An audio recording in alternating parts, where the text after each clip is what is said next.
കേരളത്തിന്റെ അടുത്ത മുഖ്യമന്ത്രിയാകാൻ യോഗ്യതയുള്ള ഒരു വനിതാ പ്രതിനിധിയാണ്, ജനപ്രതിനിധിയാണ് ശ്രീമതി കെ ശൈലജ എന്ന് പറയുമ്പോൾ എന്തിന് താങ്കൾ അതിന് തടസ്സം നിൽക്കണം, എന്തിന് പ്രതിബന്ധം തീർക്കണം എന്നാണ് ഞാൻ ചോദിക്കുന്നത്. സ്വാഭാവികമായിട്ടും ഞങ്ങളുടെ തീരുമാനം അല്ലത്. ഞങ്ങളുടെ പാർട്ടി അങ്ങനെ ആലോചിച്ചിട്ടില്ല, ഞങ്ങളുടെ പാർട്ടി തീരുമാനിച്ചിട്ടില്ല. എന്റെ മനസ്സിന്റെ നാളായിരത്തി ഞാൻ ചിന്തിച്ചിട്ടില്ല. മാധ്യമങ്ങൾ ഉണ്ടാക്കുന്ന വാർത്തകളുടെ പിന്നാലെ പോവുകയല്ലോ ഞാൻ ചെയ്യേണ്ടത്. ഞാൻ ഒരു പാർട്ടി പ്രവർത്തകയാണ്.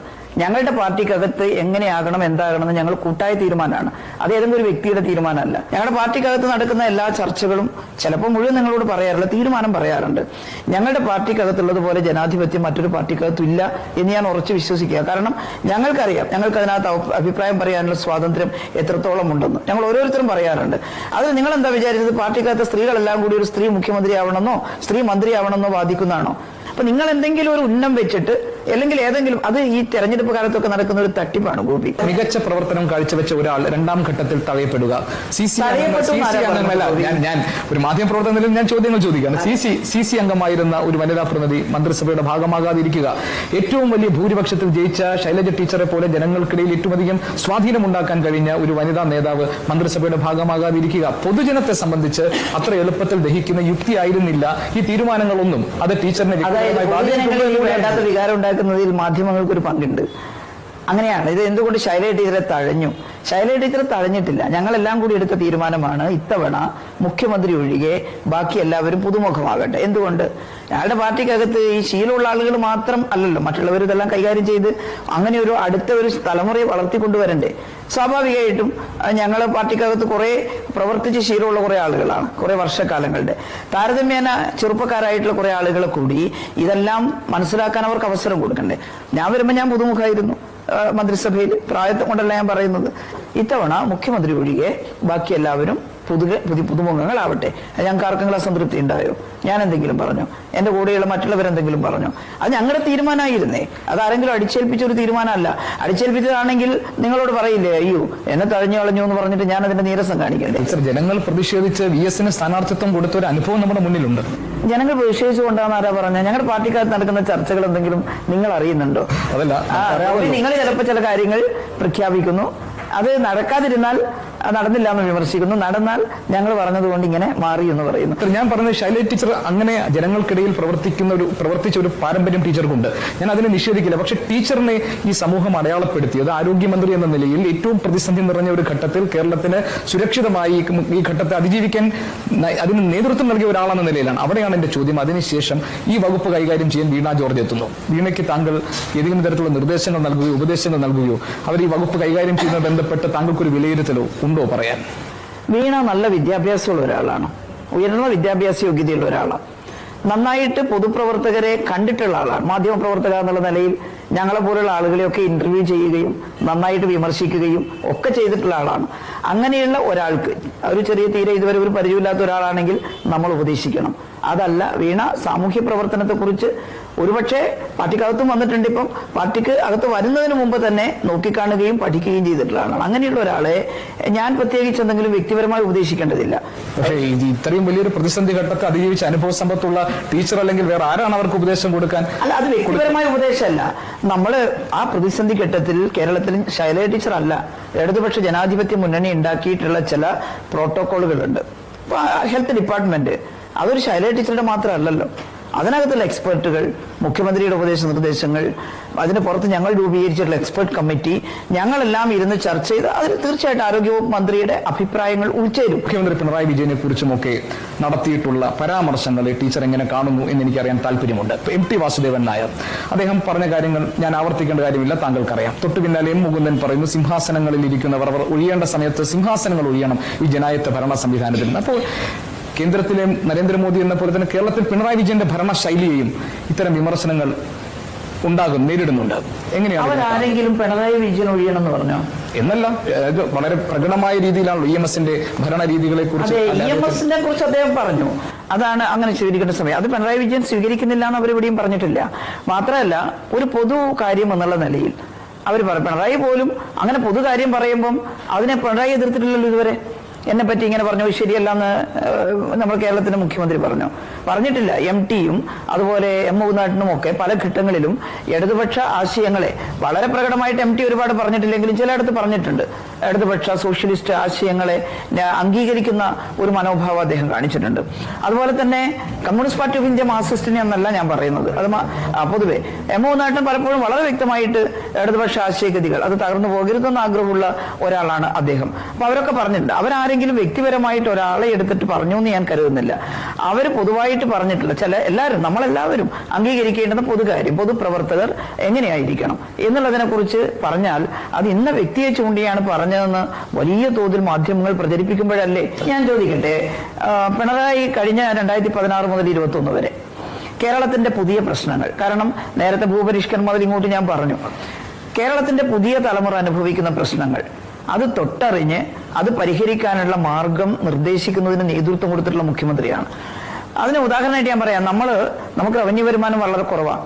എന്നിട്ടും ക്ഷേമ പദ്ധതികൾ ഏറ്റവും ചെയ്തുകൊണ്ടാണ് നമ്മൾ താഴെ തട്ടിലുള്ള സകലരുടെ പ്രശ്നങ്ങളും പരിഹരിക്കാൻ മുതിർന്നത്. ഏതെങ്കിലും ഒരു സംസ്ഥാനത്ത് വീടില്ലാത്ത മുഴുവൻ ആളുകൾക്കും ഗവൺമെന്റ് മുൻകൈയെടുത്ത് വീടുണ്ടാക്കി കൊടുക്കുന്നുള്ള പദ്ധതിയുണ്ട്. അതൊരു സോഷ്യലിസ്റ്റ് ആശയമാണ്. എന്തുകൊണ്ടാണ് ഉത്തർപ്രദേശിലെ തെരുവിൽ താമസിക്കുന്നവരും അതുപോലെ തന്നെ പുഴക്കരയിൽ അവർക്ക് സ്വന്തമായിട്ട് രജിസ്ട്രേഷൻ ഇല്ലാത്ത യമുനയുടെ ഒക്കെ കരയിലൊക്കെ താമസിക്കുന്ന ആളുകളും വെള്ളപ്പൊക്കം വന്ന് ഇതൊക്കെ ഒഴുകിപ്പോകുമ്പോൾ മറ്റൊരു കരയിൽ പോയി തമ്പ് കെട്ടി പാർക്കുന്നത്? പുനരധിവാസമുണ്ടോ? അവിടെ വേറെ ഏതെങ്കിലും തരത്തിലുള്ള വളരെ ചെറിയ എന്തെങ്കിലും സ്കീം ഉണ്ടാകാം. പക്ഷെ ഇവിടെ ഓരോരുത്തരെയും തൊട്ടുകൊണ്ടുള്ള പദ്ധതികളല്ലേ നമ്മൾ ചെയ്യുന്നത്. ജനസംഖ്യയുടെ എല്ലാ വിഭാഗത്തെയും അവർക്ക് ഭക്ഷണം എത്തിക്കുക, റേഷൻ കടകളില്ലാത്ത ഗ്രാമങ്ങളില്ല, അവർക്ക് വിദ്യാഭ്യാസം കൊടുക്കുക, ആരോഗ്യ സ്ഥാപനങ്ങൾ വളരെ വികേന്ദ്രീകൃതമായി താഴെത്തട്ടിലടക്കം. അപ്പൊ പിണറായി ഗവൺമെന്റ് കഴിഞ്ഞ തവണ വന്നപ്പോൾ നമ്മുടെ മുഖ്യമന്ത്രി പറഞ്ഞത് എന്താ? ഇതൊക്കെ നമുക്കുണ്ട്. പക്ഷെ ഇത് മാത്രമല്ല പുതിയ കേരളത്തിന്റെ പ്രശ്നം. അതെന്താ? നമ്മുടെ ചെറുപ്പക്കാർ അഭ്യസ്തവിദ്യരായിരിക്കുന്നു. ആ അഭ്യസ്തവിദ്യരായ ചെറുപ്പക്കാർക്ക് അവരെവിടെ അധിവസിപ്പിക്കും? അവർക്കെല്ലാം വെളിയിൽ പോകാൻ പറ്റില്ല എപ്പോഴും. മാത്രമല്ല ഈ ഏറ്റവും നല്ല ബ്രെയിൻ അത് പുറത്തേക്ക് പോകുന്ന സമയത്ത് കേരളത്തിന്റെ പ്രൊഡക്ഷൻ, കേരളത്തിന്റെ വളർച്ച അതിന് തടസ്സമുണ്ടാകുന്നു. നമുക്ക് സാമ്പത്തിക വളർച്ച കൂടി കൈവരിച്ചുകൊണ്ട് മാത്രമേ ക്ഷേമ പ്രവർത്തനങ്ങൾ സസ്റ്റൈനബിൾ ആയിട്ട് നിർത്താൻ പറ്റുള്ളൂ. അതുകൊണ്ടാണ് 4 മിഷനുകൾ കൊണ്ടുവന്നത്. അതിന് നേതൃത്വം വഹിച്ചിട്ടുള്ള ആളല്ലേ പിണറായി. എന്താ അത് ഉദ്ഘോഷിക്കപ്പെടാത്തത്? നവകേരള മിഷൻ, ലൈഫ് മിഷൻ, ആർദ്രം, വിദ്യാഭ്യാസ സംരക്ഷണ യജ്ഞം. ആരോഗ്യരംഗത്ത് ആരോഗ്യമന്ത്രിയായിരിക്കെ എനിക്ക് നന്നായിട്ട് പ്രവർത്തിക്കാൻ സാധിച്ചത് എന്തുകൊണ്ടാണ്? ആർദ്രം മിഷൻ ഉണ്ടായിരുന്നു. നമ്മുടെ ബഡ്ജറ്റ് വിഹിതത്തിന് വെളിയിൽ കിഫ്ബി സംവിധാനത്തിലൂടെ മുഖ്യമന്ത്രിയും ധനകാര്യ വകുപ്പ് മന്ത്രി തോമസ് ഐസക്കും എല്ലാം മുൻകൈ എടുത്തുകൊണ്ട് ആശുപത്രികൾ നവീകരിക്കാൻ കുറച്ചധികം കാശ് നല്ല രീതിയിൽ അത് ലഭ്യമായതുകൊണ്ടല്ലേ ആശുപത്രികൾ നവീകരണ പ്രക്രിയയുമായിട്ട്. അല്ലെങ്കിൽ എനിക്ക് സ്വപ്നമുണ്ടായാലും ആ സ്വപ്നം സാക്ഷാത്കരിക്കാനുള്ള അടിത്തറ ഉണ്ടാവും. വളരെ ചിരിച്ചുകൊണ്ട് സംസാരിക്കുന്ന എല്ലാവരും നല്ലവരാണോ? വളരെ ഗൗരവമുള്ള എല്ലാവരും ചീത്തയാണ്. MT പറഞ്ഞതിനെ നിഷേധിക്കുന്നില്ല. അദ്ദേഹം ഒരു പൊതു കാര്യം പറഞ്ഞതാണ്. അത് പിണറായി ആയാലും ഞങ്ങൾ ആരായാലും അദ്ദേഹം പറഞ്ഞതിൽ നല്ല അംശം സ്വീകരിക്കാനല്ലാതെ MT അങ്ങനെ പറഞ്ഞു എന്ന് വെച്ചിട്ട് അതിലൊരു നീരസമൊന്നും പിണറായി പ്രകടിപ്പിച്ചിട്ടില്ലല്ലോ. പിണറായിയോട് പലരും ചോദിച്ചപ്പോഴല്ല MT പറഞ്ഞിട്ടുണ്ട്, അത് നമുക്ക് സ്വീകരിക്കാൻ എന്തെങ്കിലും ഉണ്ടെങ്കിൽ സ്വീകരിക്കുക, അത് ഇന്നയാളെ കൊണ്ടെന്ന് പറഞ്ഞിട്ടില്ലല്ലോ. എന്തിനാ വെറുതെ നമ്മളെ ഏറ്റെടുക്കുന്നത്? അതിനകത്ത് സ്വീകരിക്കാൻ എന്തെങ്കിലും ഉണ്ടോ CPI? അങ്ങനെ ഉണ്ടെന്ന് ഞാൻ പറഞ്ഞു. അല്ല, ഉണ്ടോ എന്ന് ഞാൻ ചോദിക്കുകയായിരുന്നു. എല്ലാവർക്കും ഉണ്ടാവുമല്ലോ ഒരു പൊതുതത്വം. അതിന് നമ്മളാരും എക്സെപ്ഷൻ അല്ലല്ലോ.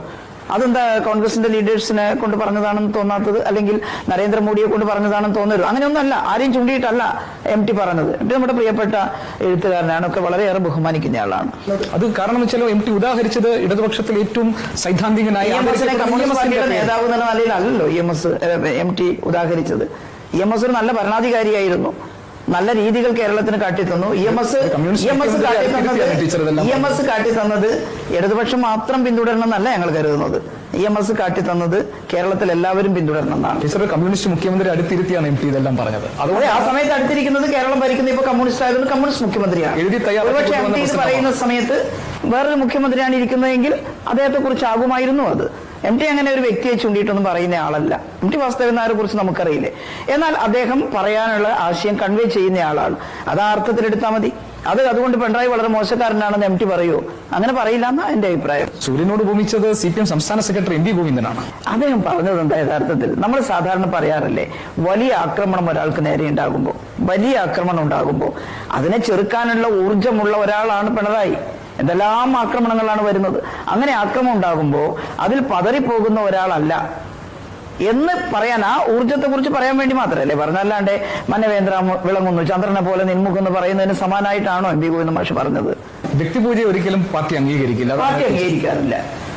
എന്നാൽ ഏതെങ്കിലും ഒരു വ്യക്തിയെ കൊണ്ട് നല്ലത് പറഞ്ഞു എന്ന് വെച്ചിട്ട് അത് ആകെ അപകടമായിട്ട് അയാളെ പിടിച്ച് ക്രൂശിക്കാൻ, അങ്ങനെയല്ല. അമിതമായിട്ട് വലിയ തോതിൽ ഒരാളെ മാത്രം പുകഴ്ത്തുക, അതിന്റെ പിന്നാലെ ഈ പുകഴ്ത്തൽ കേൾക്കുന്നയാൾ ചെല്ലുക, അതൊന്നും പാർട്ടിക്കകത്ത്. അങ്ങനെ ടീച്ചറുടെ സ്വന്തം അനുഭവത്തിലും അങ്ങനെ എന്തെങ്കിലും ഉണ്ടായിട്ടുണ്ടോ? അതായത് ഇപ്പോൾ ഞാൻ നേരത്തെ പറഞ്ഞതുപോലെ ടീച്ചറമ്മ എന്നത് സ്നേഹത്തോടുകൂടി ആളുകൾ വിളിക്കുന്നതാണ്. താങ്കളെയും ആ നിലയിൽ കേരളത്തിലെ ഞാൻ നേരത്തെ പറഞ്ഞപ്പോൾ കോവിഡ് കാലത്ത് ഏറ്റവും അധികം ശക്തിയായി ഇതിനെ പ്രതിരോധിക്കാൻ നിന്ന ആൾ എന്ന നിലയിലൊക്കെ ഉള്ള പ്രകീർത്തനം കേട്ടിട്ടുണ്ട്. അതും പാർട്ടി സഹിഷ്ണുതയോടുകൂടി കൈകാര്യം ചെയ്തില്ല എന്നാണോ? എന്നോട് എന്റെ പാർട്ടി ഇതുവരെ അതിലെന്തെങ്കിലും കുഴപ്പമുണ്ടെന്നോ അല്ലെങ്കിൽ അതിലെന്തെങ്കിലും ഗുണമുണ്ടെന്നോ പറഞ്ഞിട്ടില്ല. എല്ലാവരും ടീച്ചർമാന്നൊന്നും വിളിക്കാറില്ല. കോവിഡ് നിപ്പയെല്ലാം വന്നപ്പോൾ അതിനകത്ത് അവർ ദിവസവും കാണുന്ന മുഖം എന്റേതാണ്. അപ്പോൾ ഈ ഒരു ആപത്തിൽ നിന്ന് കരകയറാൻ ടീച്ചറിന്റെ നേതൃത്വത്തിൽ ഒരു വകുപ്പ് അവിടെയുണ്ട്. അവരെന്തൊക്കെ ചെയ്തുകൊണ്ടിരിക്കുന്നുണ്ട്. അതുകൊണ്ട് നമുക്ക് സമാധാനമായിട്ട് കടന്നുറങ്ങാമെന്ന് ചിന്തിച്ച ഒരുപാട് ആളുകളുണ്ട്.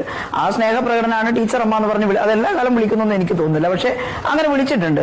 ആ വിളിച്ചതിന് നിങ്ങൾ എന്താ ടീച്ചർ അമ്മ എന്ന് വിളിച്ചെന്നുണ്ട് എന്റെ പാർട്ടിയിൽ ഒരു നേതാവ് എന്നെ ശാസിച്ചിട്ടില്ല, എന്റെ പാർട്ടി കമ്മിറ്റി ശാസിച്ചിട്ടില്ല. എന്നാലോ ടീച്ചർ വലിയ ആളായി പോയി, ടീച്ചർ അമ്മ എന്നൊക്കെ വിളിച്ചിട്ടെന്ന് എന്നോട് പറഞ്ഞിട്ടുമില്ല. ഇതിന്റെ എല്ലാം ഇടയിൽ ഒരു രീതിയുണ്ട് ഗോപി. അതാണ്, ഞങ്ങൾ കമ്മ്യൂണിസ്റ്റുകാരാണല്ലോ. വിളി വന്ന ഉടനെ തന്നെ എന്താ എന്നെ അങ്ങനെ വിളിച്ചതെന്ന് കണ്ടുകിട്ടാൻ പോകേണ്ട കാര്യമില്ല. വിളി വന്ന ഉടനെ തന്നെ ഞാൻ ഇനി എല്ലാവർക്കും മേലെയായി അഹങ്കരിക്കേണ്ട കാര്യമില്ല. അതെല്ലാം കൊടുക്കൽ വാങ്ങലാണ്. ജനങ്ങൾ ആവട്ടെ ഇനി കേരളത്തിന്റെ മുഖ്യമന്ത്രി എന്ന് പറയുന്നവരോട് ശൈലജ ടീച്ചർ എന്ന് പറഞ്ഞു. അതൊക്കെ ഈ മീഡിയയിലൂടെ വരുന്ന ഈ ചർച്ചയുടെ ഒക്കെ ഭാഗമായിട്ട് അങ്ങനെ ഒരു ചർച്ചയും സമൂഹത്തിൽ ഉണ്ടായിട്ടില്ല. കേട്ടില്ല, സീരിയസ് ആയിട്ടുള്ള അങ്ങനെ ഒരു എന്തിനാ സമൂഹം അങ്ങനെ ചർച്ച ചെയ്യുന്നത്? പക്ഷെ എന്റെ ചോദ്യം ശൈലജ ടീച്ചർ മുഖ്യമന്ത്രിയാകണമെന്ന് ആളുകൾ പറഞ്ഞു വന്ന ഒരു അഭിപ്രായത്തെ കുറിച്ചാണ്. അതിന് ടീച്ചർ എങ്ങനെ കാണുന്നു? അങ്ങനെ ഒരുപാട് ആളുകളൊന്നും അഭിപ്രായം പറഞ്ഞിട്ടില്ല. നിങ്ങൾ എപ്പോഴെങ്കിലും ഒരു മാധ്യമ പ്രവർത്തകനായി ഞാൻ പറയും, ഒരു വാർത്ത ക്രിയേറ്റ് ചെയ്യാൻ വേണ്ടി നിങ്ങൾ എന്തെങ്കിലും ഒരു കാര്യം പറയുമ്പോൾ ആരെങ്കിലും രണ്ടാൾ പറഞ്ഞാൽ ആ രണ്ടുപേരല്ല കേരളത്തിലെ ജനത. അത് മനസ്സിലാക്കുക. 3.5 കോടി ജനങ്ങളുണ്ട് ഇവിടെ. എല്ലാ കാലത്തും പൊതുരംഗത്തായാലും സമൂഹത്തിലായാലും സ്ത്രീകളുടെ മുന്നേറ്റം, സ്ത്രീകളുടെ പ്രാതിനിധ്യം ഉറപ്പാക്കപ്പെടണം എന്ന് നിർബന്ധ ബുദ്ധിയോടുകൂടി സംസാരിക്കുന്ന ആളാണ് ശൈലജ ടീച്ചർ. എല്ലാ വേദികളിലും ഞാനത് ശ്രദ്ധിച്ചു. ഇപ്പോൾ കഴിഞ്ഞ ദിവസം KLF വേദിയിൽ താങ്കൾ പറഞ്ഞത് വനിതാ മുഖ്യമന്ത്രി കേരളത്തിൽ ഉണ്ടാകുന്നതിന് തടസ്സമൊന്നുമില്ല, പക്ഷേ നിലവിൽ ഇപ്പോൾ അങ്ങനെ ഒരു സാഹചര്യം ഇല്ല എന്നാണ്. പക്ഷെ ഇതേ ശൈലജ ടീച്ചർ ഇതിന് മുൻപ് പറഞ്ഞിട്ടുണ്ട് പാർട്ടിക്കകത്തുള്ള പുരുഷാധിപത്യത്തോട് എതിരിടേണ്ടി വരുന്ന സാഹചര്യം ഉണ്ടായിട്ടുണ്ട് എന്നാണ്. കേരളത്തിൽ ഇപ്പോൾ ഒരു വനിതാ മുഖ്യമന്ത്രിയുടെ ആവശ്യമില്ല എന്ന് ടീച്ചർ കരുതുന്നത് എന്തുകൊണ്ടാണ്? പാർട്ടിക്കകത്തുള്ള പുരുഷാധിപത്യത്തോട് നേരിടേണ്ട അനുഭവം എനിക്കുണ്ടായിട്ടുണ്ട് എന്ന് ഞാൻ പറഞ്ഞിട്ടേയില്ല. നമ്മുടെ സമൂഹം പൊതുവെ പുരുഷാധിപത്യത്തിലൂന്നിയ സമൂഹമാണ്. പൂർണ്ണമായിട്ടും ഒരു സോഷ്യലിസ്റ്റ് സമൂഹമായിട്ട് നമുക്ക് മാറാൻ കഴിഞ്ഞിട്ടില്ല. ഞങ്ങളുടെ പാർട്ടിയുടെ പ്രധാന മുദ്രാവാക്യം തന്നെ ഇന്ത്യയിലെ ഡെമോക്രസി യഥാർത്ഥ ഡെമോക്രസിയായി മാറ്റുക. ജനകീയ ജനാധിപത്യ വിപ്ലവമാണ് ഞങ്ങളെല്ലാം പറയുന്നത്. സോഷ്യലിസ്റ്റ് വിപ്ലവം പറയാറായിട്ടില്ല. കാരണം ജനാധിപത്യം പൂർണ്ണമാകുമ്പോൾ മാത്രമേ സോഷ്യലിസത്തിലേക്കുള്ള പ്രയാണം എളുപ്പമാവുകയുള്ളൂ. അപ്പോൾ സ്വാഭാവികമായിട്ടും കേരളത്തിൽ സോഷ്യലിസ്റ്റ് ചായ്വുള്ള ഒട്ടേറെ കാര്യങ്ങൾ ചെയ്യാൻ കേരളത്തിൽ ഇടതുപക്ഷ പ്രസ്ഥാനം വരുമ്പോൾ സാധിച്ചിട്ടുണ്ട്. അത് ഏറ്റവും ജനക്ഷേമത്തിലൂന്നിയ പ്രവർത്തനങ്ങളൊക്കെയാണ്. ഞങ്ങൾ പറയുന്നത് ഇന്ത്യൻ സൊസൈറ്റി ഇപ്പോഴും ഈ പാട്രിയാർക്കൽ സൊസൈറ്റി ആയിട്ട് നിൽക്കുകയാണ്. അതിന് മാറ്റം വരണമെങ്കിൽ ഇന്ത്യൻ ഭരണാധികാരികൾ തന്നെ വലിയൊരു മാറ്റം ഉണ്ടാക്കുന്നതിന് ഇന്ത്യയിൽ സ്വീകരിക്കേണ്ടുന്ന സമീപനമുണ്ട്. എന്നാൽ കേരളത്തിൽ ഞങ്ങൾക്ക് സാധ്യമായത് ഇടതുപക്ഷം വരുമ്പോൾ ചെയ്യുന്നു. പക്ഷെ ഞങ്ങൾ അങ്ങനെയെല്ലാം ചെയ്യുമ്പോഴും ഈ മുതലാളിത്ത ഭരണ രീതി പിന്തുടരുന്ന ഇന്ത്യയിൽ ഒരു സംസ്ഥാനത്തിന് മാത്രമായിട്ട് ഒരു സോഷ്യലിസ്റ്റ് സമത്വ സമൂഹത്തിലേക്ക് നീങ്ങാൻ പറ്റില്ല. അതുകൊണ്ട് തന്നെ ഒരു മുതലാളിത്ത സമൂഹത്തിലെ പുരുഷ മേധാവിത്വപരമായ ആൺകോയ്മയിൽ ഊന്നിയ ഒരുപാട് സമൂഹങ്ങൾ കേരളീയ സമൂഹത്തിൽ നിലനിൽക്കുന്നുണ്ട്. പാർട്ടിക്കകത്ത് ഞാനോ അല്ലെങ്കിൽ ഏതെങ്കിലും വനിതാ സഖാക്കളോ മാത്രമല്ല, പാർട്ടി ആസ് എ ഹോൾ അത്തരത്തിലുള്ള പുരുഷാധിപത്യ കാഴ്ചപ്പാടുകൾ പാർട്ടി സഖാക്കൾ കൈവടിയണം, അത് ഉണ്ടാകരുത് എന്നാണ് പറയുന്നത്. ഇതാണ് നേരത്തെ ചോദിച്ച സമയത്ത് ഞാൻ പറഞ്ഞത്. ഞങ്ങളുടെ പാർട്ടിക്കകത്ത് പുരുഷാധിപത്യപരമായ സമീപനം ഇല്ലാതാക്കാൻ നന്നായിട്ട് പാർട്ടി പരിശ്രമിക്കണം. സഖാക്കൾ ടീച്ചർ, എന്റെ 2 ചോദ്യങ്ങളുണ്ട്. പക്ഷെ ഞാൻ ആദ്യത്തെ ചോദ്യത്തിലേക്ക് ഞാൻ വരാം. അതിനു മുൻപ് ഇപ്പോൾ ഈ സമത്വം എന്നത് പാർട്ടിയുടെ ഒരു പ്രധാനപ്പെട്ട ഉദ്ദേശവും ലക്ഷ്യവുമാണെങ്കിൽ കമ്മ്യൂണിസ്റ്റ് പാർട്ടിക്കകത്ത് അതിനു വേണ്ടിയുള്ള ഒരു ശ്രമങ്ങളും നടക്കുന്നില്ല എന്ന് പറയേണ്ടി വരും. ഇപ്പോൾ കഴിഞ്ഞ ലോക്സഭാ തെരഞ്ഞെടുപ്പിൽ ഏറ്റവും കുറച്ച് വനിതാ സ്ഥാനാർത്ഥികളെ നിശ്ചയിച്ച പാർട്ടിയാണ് CPIM. പോളിറ്റ് ബ്യൂറോയിലെ 17 അംഗങ്ങളിൽ 2 വനിതാ അംഗങ്ങളാണുള്ളത്. കേരളത്തിലെ സ്ത്രീകളുടെ മുന്നേറ്റത്തിന് ഏറ്റവും കൂടുതൽ പങ്കുവഹിച്ചുള്ളത് ഇടതുപക്ഷ പ്രസ്ഥാനമാണ്. നിങ്ങൾ കാണേണ്ടത് 30കളിലും 40കളിലും ഒക്കെ കേരളീയ സമൂഹം ജാതി വ്യവസ്ഥയിൽ അധിഷ്ഠിതമായ വലിയ ഉച്ചനീചത്വങ്ങളുള്ള, സാധാരണക്കാരന് വിദ്യാഭ്യാസത്തിന് സൗകര്യമില്ലാത്ത, ആരോഗ്യ പരിപാലനത്തിന് സൗകര്യമില്ലാത്ത, ഫ്യൂഡലിസത്തിന്റെ ചെളിക്കുണ്ടിൽ ആണ്ടുകിടക്കുന്ന ഒരു സമൂഹമായിരുന്നു. ആ സമൂഹത്തെ ഇന്നത്തെ നിലയിലേക്ക് ഒരു സമഭാവനയോടെ ഇന്ന് എല്ലാവർക്കും പൊതു സ്കൂളിൽ ചേരാം, സ്ത്രീക്കും പുരുഷനും. ഇവിടെ സ്ത്രീകളുടെ സാക്ഷരതയും വളരെയേറെ ഉയർന്നു. 100% സാക്ഷരത കൈവരിക്കാൻ നമുക്ക് സാധിച്ചു. 57 ഇടതുപക്ഷ ഗവൺമെന്റ് കൊണ്ടുവന്നിട്ടുള്ള ചില പരിഷ്കാരങ്ങളാണ് അതിന് അടിത്തറയിട്ടത്. ഏത് രാഷ്ട്രീയ വിദ്യാർത്ഥിയും പഠിച്ചാൽ മനസ്സിലാക്കാൻ കഴിയുന്നതേ ഉള്ളൂ. കുടിയൊഴിപ്പിക്കലിനെതിരായിട്ടുള്ള നിയമം വന്നപ്പോഴാണ് ഭൂമിയിൽ കാലൂന്നി നിൽക്കാൻ പാവപ്പെട്ട കർഷക തൊഴിലാളിക്ക് സാധിച്ചത്, കൃഷിക്കാരന് സാധിച്ചത്. എല്ലാ വിദ്യാർത്ഥികൾക്കും പഠിക്കാനുള്ള പൊതുവിദ്യാലയങ്ങളെന്ന സമീപനം ജോസഫ് മുണ്ടശ്ശേരി മാസ്റ്റർ അവതരിപ്പിച്ച വിദ്യാഭ്യാസ ബില്ലോട് കൂടിയാണ് വരുന്നത്. ഇന്ന് കേരളത്തിൽ നിങ്ങൾ നോക്കിയാൽ എല്ലാ പഞ്ചായത്തിലും LP, UP, high school, higher secondary അത് പൊതുമേഖലയിലുണ്ട്. ഒന്നുകിൽ സർക്കാർ അല്ലെങ്കിൽ സർക്കാർ എയ്ഡഡ്. നിങ്ങൾക്കൊരു ഉത്തരേന്ത്യൻ സംസ്ഥാനങ്ങളിൽ ഈ സ്ഥിതി ദർശിക്കാൻ പറ്റുമോ?